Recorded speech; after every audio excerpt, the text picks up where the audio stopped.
ഈ വാഹനങ്ങളിൽ വരുന്നവരുടെ പ്രതികരണങ്ങൾ നമുക്ക് തേടി നോക്കാം. കാരണം ഇവിടെ നിലവിൽ ബ്ലോക്ക് ഇല്ലാത്തതിനാൽ തന്നെ വാഹനങ്ങളുടെ ഒരു നിരയില്ല. അതുകൊണ്ട് തന്നെ നിർത്തിയിടുക അല്ലെങ്കിൽ വാഹനങ്ങളിൽ നിന്ന് പ്രതികരണം എടുക്കുക എന്നുള്ളത് നമുക്ക് ശ്രമിക്കാവുന്ന ഒരു കാര്യമാണ്.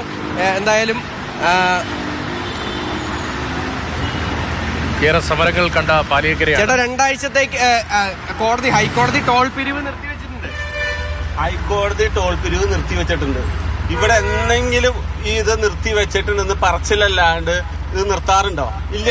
ജനങ്ങളെ എന്തോരം ബുദ്ധിമുട്ടിപ്പിക്കാൻ പറ്റും അത്രയും ബുദ്ധിമുട്ടിപ്പിക്കുക എന്നുള്ളതാണ് ഈ ടോൾ കൊണ്ട് നമ്മൾ നടത്തുന്ന കാര്യം. തൽക്കാലത്തേക്ക് നിർത്താനാണ് ഉത്തരവ്. ഞാൻ തൽക്കാലം ഇത് കോടാനുകോടി പിരിച്ചു തീർന്ന് 3 പാലത്തിന്റെ കാശ് വാങ്ങി എന്നിട്ട് ഈ അവസ്ഥയിൽ നമ്മൾ ഇത് സഹിക്കണം. ഒരു റോഡുണ്ടോ ഇവിടെ? ഓക്കെ, പുറകിൽ വാഹനങ്ങൾ വന്നിട്ടുണ്ട്. എന്തായാലും നിരവധി വാഹനങ്ങൾ ഇപ്പോഴും ഇവിടെ ടോൾ കൊടുത്ത് തന്നെയാണ് മുന്നോട്ട് പോയിക്കൊണ്ടിരിക്കുന്നത്. അദ്ദേഹം പറഞ്ഞൊരു കാര്യമുണ്ട്, അത് കൃത്യമാണ്. അതായത് ടോൾ പിരിവ് നിർത്തിവെക്കാനായി കുറച്ച് നാളുകൾക്ക് മുൻപ് കളക്ടർ ഒരു ഉത്തരവിട്ടിരുന്നു. എന്നാൽ ആ കളക്ടറുടെ ഉത്തരവ് കൃത്യമായി പാലിക്കപ്പെട്ടില്ല എന്നുള്ളതാണ്. കാരണം മറ്റൊന്നുമല്ല, ഇവിടെ ഫാസ്ടാഗ് വഴി പണം അപ്പോഴും പിരിക്കുന്നുണ്ടായിരുന്നു. പക്ഷേ ഇനിയിപ്പോൾ ഈ ടോൾ പിരിവ് ഇനി ഹൈക്കോടതി ഉത്തരവ് പ്രകാരം ഇത്തരത്തിൽ നിർത്തിവെക്കുന്ന സാഹചര്യത്തിൽ എങ്ങനെയാണ് തുടർ നടപടികൾ എന്നുൾപ്പെടെയുള്ള കാര്യങ്ങളൊക്കെ തന്നെ നമുക്ക് ഇനി കാത്തിരുന്ന് കാണാം. ഇനിയുള്ള ദിവസങ്ങളിൽ ഒരു പക്ഷേ കൂടുതൽ ഇത്തരത്തിൽ കാഴ്ചകളൊക്കെ തന്നെ, അതായത് ഒരുപാട് പ്രശ്നങ്ങളൊക്കെ തന്നെ എപ്പോഴും ഉണ്ടാകാറുള്ള ഒരു ഇടം കൂടിയാണ്. എന്തായാലും ഈ വഴി ഇപ്പോഴും ടോൾ പിരിവ് നടക്കുന്നുണ്ട്. പക്ഷേ ഏറ്റവും പ്രധാനപ്പെട്ട കാര്യം 4 ആഴ്ചക്കെങ്കിലും ടോൾ പിരിവ് നിർത്തിവെക്കുക എന്നുള്ളത് ആശ്വാസകരമായ കാര്യമാണ്. കാരണം ഇവിടുത്തെ റോഡുകളുടെ അവസ്ഥ, അതുപോലെ തന്നെ മേൽപ്പാലം പണി, അതൊക്കെ തന്നെ നമുക്കെല്ലാവർക്കും അറിയാവുന്നതാണ്. അതിൻ്റെയൊക്കെ നിലവിലുള്ള ഒരു അവസ്ഥ എന്താണെന്നുള്ളത്. മണിക്കൂറുകളോളം ഇവിടെ ടോള് കൊടുത്ത് യാത്ര ചെയ്യുന്നവരാണ്. ചേട്ടാ, ടോൾ പിരിവ് 4 ആഴ്ച നിർത്തിവെക്കാൻ ഹൈക്കോടതി ഓർഡർ ഇട്ടിട്ടുണ്ട്. അത് നല്ല കാര്യമാണ്. കാരണം വളരെ ശോചനാവസ്ഥയാണ് റോഡിന്റെ. അപ്പോൾ അതൊരു ബുദ്ധിമുട്ട് തന്നെയാണ് നമുക്ക്. കാരണം ഒരു നിശ്ചിത സമയത്ത് നമുക്ക് എത്താൻ പറ്റുന്നില്ല. എല്ലായിടത്തും ബ്ലോക്ക് തന്നെ ആയിരുന്നല്ലോ അല്ലേ?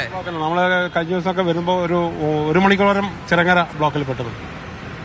ഓക്കെ, അതായത് എല്ലായിടത്തും ബ്ലോക്ക് തന്നെയാണ്. അതുകൊണ്ട് തന്നെ ഇത്തരത്തിലുള്ള ഒരു വിധിയെ എല്ലാവരും തന്നെ സ്വാഗതം ചെയ്യുന്നു എന്നുള്ളതാണ് ഏറ്റവും പ്രധാനപ്പെട്ട കാര്യം. എന്തായാലും ആളുകൾക്കെതിരെയായിരുന്നു വലിയ സമരങ്ങൾ ഈ ദേശീയപാതയിൽ പാലിയേക്കരയിൽ നമ്മൾ കണ്ടത്. രക്തമൊഴുക്കിയ സമരങ്ങൾ എന്ന് തന്നെ പറയാം. പോലീസ് നടപടിയൊക്കെ പലപ്പോഴും ഉണ്ടായത്. ആ ഒരു പ്രതികരണം കൂടി വരുന്നുണ്ട്. ഇതിലൂടെയുള്ള ഒരു യാത്ര എങ്ങനെ ഉണ്ടായിരുന്നു? കുഴപ്പമില്ല, നല്ല രതീഷയെ കേട്ടില്ല, ഒന്നുകൂടി ആവർത്തിക്കാമോ? അല്ല, ഈ പാലിയേക്കര എന്നത് രക്തരൂക്ഷിതമായ സമരങ്ങളുടെ ഒരു സ്ഥലം കൂടിയായിരുന്നല്ലോ ആദ്യഘട്ടത്തിൽ. ഇപ്പോൾ AYF പ്രവർത്തകരുടെ പ്രതിഷേധ മാർച്ചിലൊക്കെ പോലീസ് നടപടി ഉണ്ടാകുന്നത്, പലപ്പോഴും പ്രതിഷേധിക്കുന്നവർ പോലീസ് കേസുകളിൽ പെടുന്നത്, യൂത്ത് കോൺഗ്രസിന്റെയും കോൺഗ്രസിന്റെയും ഒക്കെ അങ്ങനെ നിരവധി പ്രതിഷേധങ്ങൾ നേരത്തെ കണ്ടിട്ടുണ്ട്. ഇപ്പോൾ നിരവധി പ്രതിഷേധങ്ങൾ നടത്തിയിട്ടും വർഷങ്ങളായി ഈ ടോൾ പിരിവിനെതിരെ നിലപാട് വന്നിട്ടും ഒരു ഇടപെടലും ഉണ്ടാകാതെ പോകുന്നിടത്ത് ഒരു 4 ആഴ്ചയെങ്കിൽ 4 ആഴ്ച നിർത്തിവയ്പ്പിക്കാൻ കഴിഞ്ഞല്ലോ എന്നൊരു ആശ്വാസമല്ലേ പൊതുവിൽ വരിക? തീർച്ചയായും. അതായത് കളക്ടർ ഇവിടുത്തെ ഗതാഗതക്കുരുക്കൊക്കെ നേരിട്ട് കണ്ടറിഞ്ഞ് മനസ്സിലാക്കി റിപ്പോർട്ട് നൽകിയതിന് ശേഷം ഒരു ഉത്തരവിട്ടിരുന്നു. അതായത് ഈ ഗതാഗതക്കുരുക്ക് പരിഹരിക്കാതെ ഇവിടെ ടോൾ പിരിവ് നടത്തരുതെന്ന്. പക്ഷേ ആ ഉത്തരവിന് ഒറ്റ ദിവസത്തെ ആയുസ് മാത്രമേ ഉണ്ടായിരുന്നുള്ളൂ എന്നുള്ളതാണ്.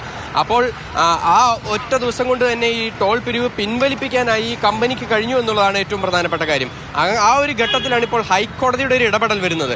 എന്തായാലും ഇവിടെ എല്ലാ രാഷ്ട്രീയ പാർട്ടികളും, അതായത് കോൺഗ്രസിന്റെയും അതുപോലെ തന്നെ BJPയുടെയും CPMന്റെയും CPIയുടെയും എല്ലാ സംഘടനകളും ഇവിടെ ടോൾ പിരിവിനെതിരെ വലിയ സമരങ്ങളൊക്കെ തന്നെ നടത്തിയിട്ടുള്ളതാണ്. പക്ഷേ ആ സമരങ്ങളൊന്നും തന്നെ ഫലം കണ്ടിരുന്നില്ല എന്ന് മാത്രമല്ല, ആ സമരത്തിൽ പങ്കെടുക്കുന്നവർക്കെല്ലാം നേരെ പ്രധാനപ്പെട്ട വകുപ്പുകൾ ചുമത്തി, അതായത് ജാമ്യമില്ലാ വകുപ്പുകൾ പോലും പലപ്പോഴും ചുമത്തി ഇത്തരത്തിൽ കേസെടുത്തൊരു സാഹചര്യം ഉണ്ടായിട്ടുണ്ട്. അങ്ങനെയൊക്കെ ഉള്ളൊരു സമയത്താണ് ഇത്തരത്തിൽ ഒരു ടോൾ പിരിവ് നിർത്തിവെച്ചുകൊണ്ട് ഹൈക്കോടതിയുടെ ഒരു ഉത്തരവ് നിലവിൽ വന്നിരിക്കുന്നത്.